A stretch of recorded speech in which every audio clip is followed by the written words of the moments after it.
Hello and welcome back to Cooking Quarantine.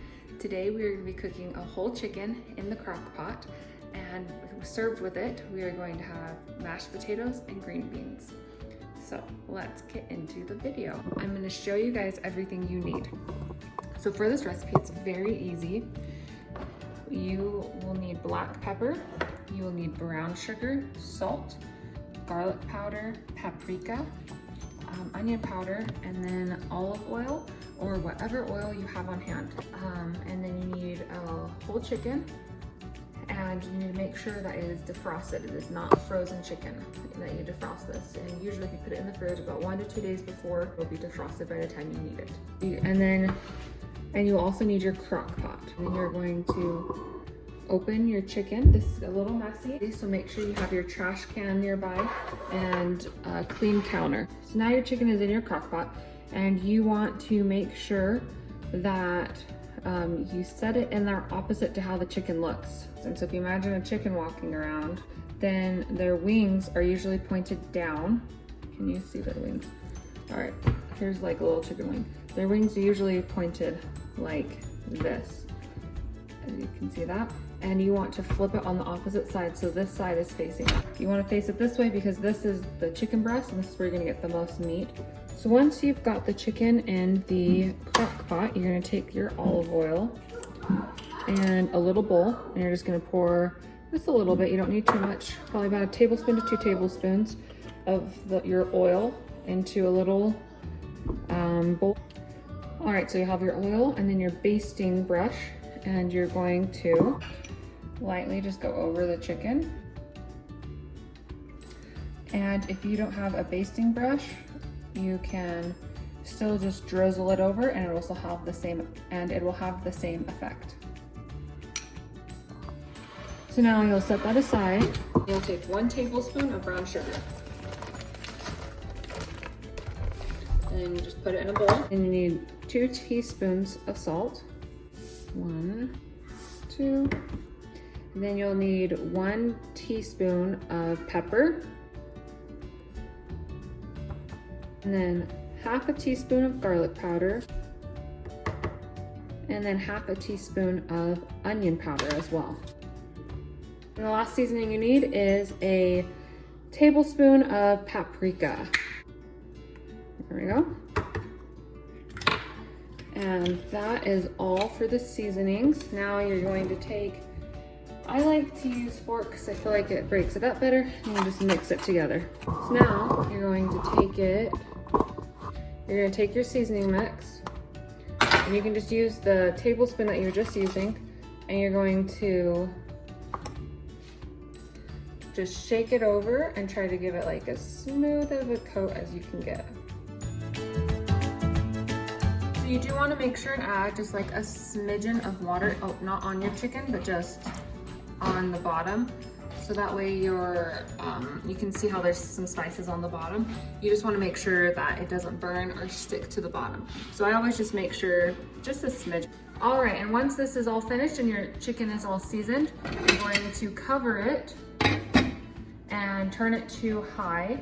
And then we'll let it cook for 3 to 4 hours.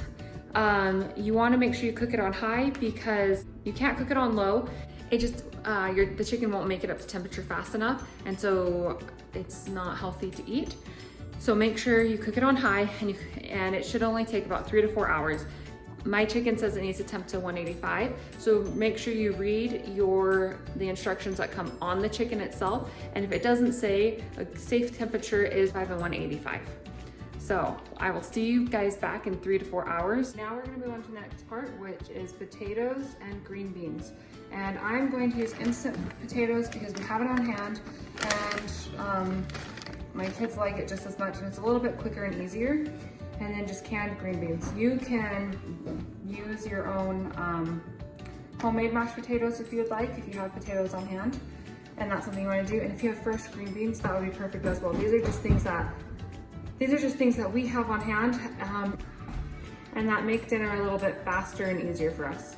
So I just put the green beans in a bowl, and I'll microwave those in just a second.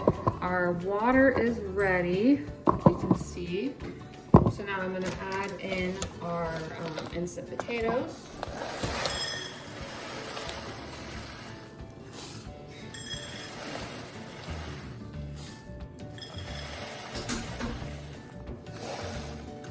I'm gonna turn off the heat and I'll scoot it forward. And then I'm just gonna use a fork to mix it all together. So I'm just gonna add in 3 tablespoons of butter. And just mix it together. All right, now it's time to temp our chicken. So we're gonna uncover it. I have my little thermometer here, and you're gonna insert it pretty well into the chicken breast. And like I said, mine needs to temp till 185, and it's not quite there.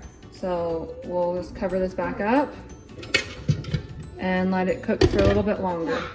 All right, so I think it's finally temped. So for this next part, you'll either need a pan like this, or you can use like a cookie type sheet.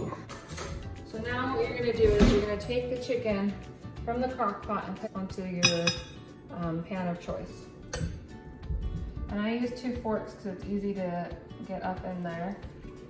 Oh yeah, this is definitely done. You can really tell this is done because it's falling apart. Make sure you turn your crock pot off. You can cover it to keep you like to keep your broth. This is a perfect broth to keep. So now what we're gonna do is we're gonna take our chicken and we're going to set our oven to broil. And I just turn it on to high, and then you're gonna put your chicken in the oven to broil for 5 minutes. And that's what's gonna give it that crispy, rotisserie chicken type taste and crunch to it. All right, the timer just went off on the for broiling it, and let's see. You guys can see now. Just gives it that nice rotisserie look. And now your chicken, potato, and green beans are ready to eat and serve. Thank you guys so much for watching this video. If you enjoyed this video, please give it a thumbs up. Make sure you subscribe so you can enjoy more of quarantine cooking as well as other vlogs that we put up. I will make sure and leave the ingredients and the measurements and everything down in the description below. And if you have any questions, make sure to leave a comment. Bye.